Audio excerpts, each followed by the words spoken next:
Well, good evening and welcome back to our Midweek Bible study here with the Excelsior Baptist Church. Thank you so much for joining me and being part of this online study. We're just going to take about 10 minutes again tonight, and we're going to look at a passage in the book of Nehemiah. And Nehemiah is a book about serving God. The book of Nehemiah, as a reminder, was written about the post-exilic period, the period after the people of Judah had been taken into exile, and then finally, decades later, many people were able to return, but Jerusalem as a city, the walls, the gates, they were in shambles. The temple had been in shambles as well, and you can read a little more about that with the book of Ezra. And Nehemiah was a cupbearer to the king, the king of the land in which they were in exile, and Nehemiah heard about the destruction of the walls. And man, he was moved. We saw that last week. He had a heart to serve. He was burdened, he prayed, he fasted, he sought God's will. And we too need to learn from that. If we are serving God, we should have a heart to serve, not just go through the motions. So let's think about another thing that should take place as we want to serve God. As we get into chapter 2, we see that Nehemiah equipped himself to serve God, and we too can do the same. You say, well, how do we serve God? Well, there's many ways we can serve God. Some people say, well, I'm too old. I can't get around. I can't do what I used to do.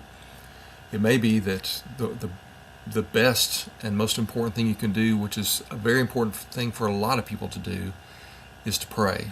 To pray for your church, to pray for lost souls, to pray for your pastor, to pray for more opportunities for the church to reach people, whatever it might be. Pray for your community, pray for your country. There's a lot of ways that we can pray, and that's a very important way to serve.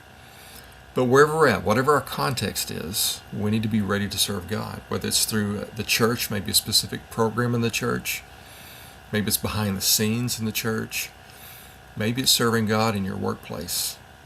As a Great Commission believer, and you know that you need to be ready to make disciples wherever you're at home, in the workplace, in the community.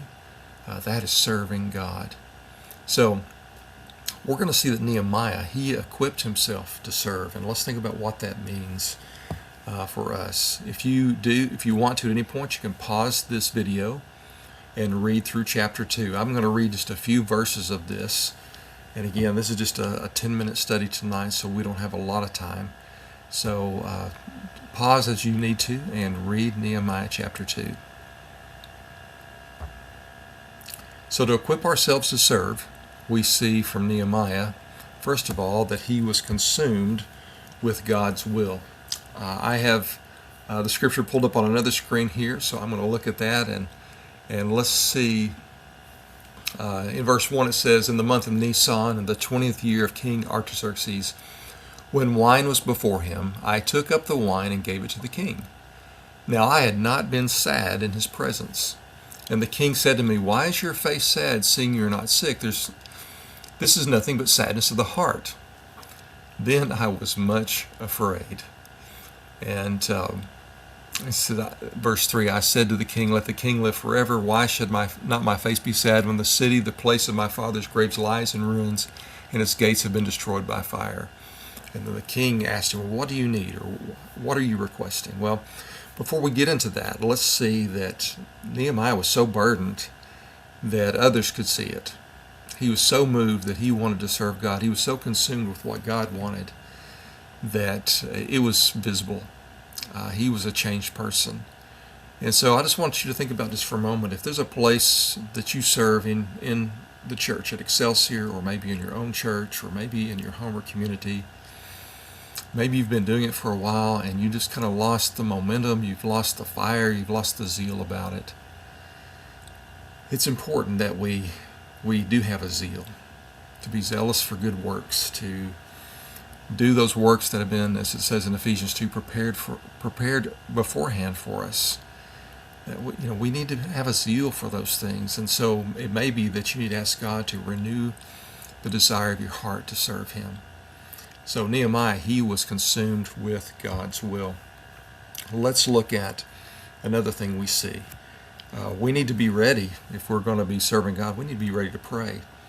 If you look in verses 2 through 4 again, you see how the king was interacting with Nehemiah. And in verse 4 says, the king said to me, what are you requesting? And then it says, so I prayed to the God of heaven. So Nehemiah paused and prayed to God.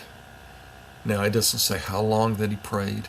It doesn't say if he prayed verbally or quietly, but he paused to pray.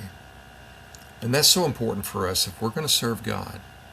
If we see there's a need in our community, if there's a need in the church, a need from someone we know, and we are led to believe that God is calling us to serve in a certain capacity, we need to be prayerful about it and ask God, confirm in our hearts, is this the right thing to do? Is this, God, what you want me to do? And God, give me the strength to do this. God, give me the boldness to do this. God, give me the humility to do this. Prayer is a very important part of service. Well, if you read further, Nehemiah trusted God to provide. And so God did provide. He moved the heart of the king. If you were to look in verse 6, he asked Nehemiah how long he's going to be gone, when he would return. And the king sent him and gave letters of showing the authority of Nehemiah to go to Jerusalem and do this. Gave the opportunity for Nehemiah to get the supplies to build. As you read through that passage, you see that's something Nehemiah did. He trusted God, and God did provide. You might say, well, it was the king who provided. But if you remember in the scriptures, as we study the scriptures, we know there are times when God moves the hearts of kings and leaders to serve, to work, and to enable things to happen for his own people. And so we see that as well. Well, we should trust God to provide, and so that's what Nehemiah did. He trusted God.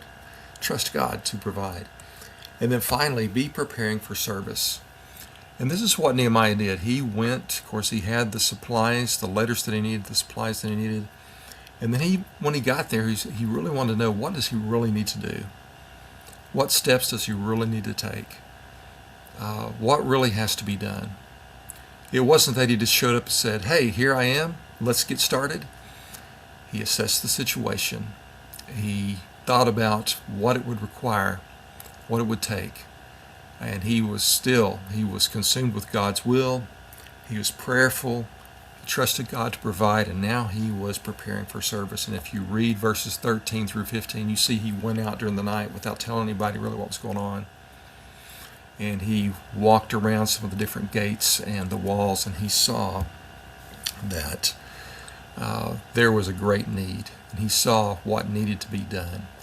And then if you were to read in the passage, you'll see that he went back to the officials in the city in verse 17, and he began talking about what God had laid on his heart. And man, the people got excited. They gained a fervor to do this work. And Nehemiah, as you read through the rest of the book, you see that he led this service, this rebuilding of the walls. As he served God, he led people to do this. See, God can use anybody. God can use us to serve him. Don't think that you cannot serve God. We can all serve God. So let's remember, be consumed with God's will. Be ready to pray. Be trusting God to provide, and prepare yourself for service. And I think that's something that all of us as believers can take from this study, is that we can serve God. Do you have a heart to serve God? I hope you do. Well, if so, then equip yourself to serve. Thank you so much for joining me for this study, and I pray that God will bless you in the days ahead. Next week we'll jump back in, Lord willing, to the book of Nehemiah. Next week is also our Vacation Bible School, so I want to remind you about that. Thanks, and God bless.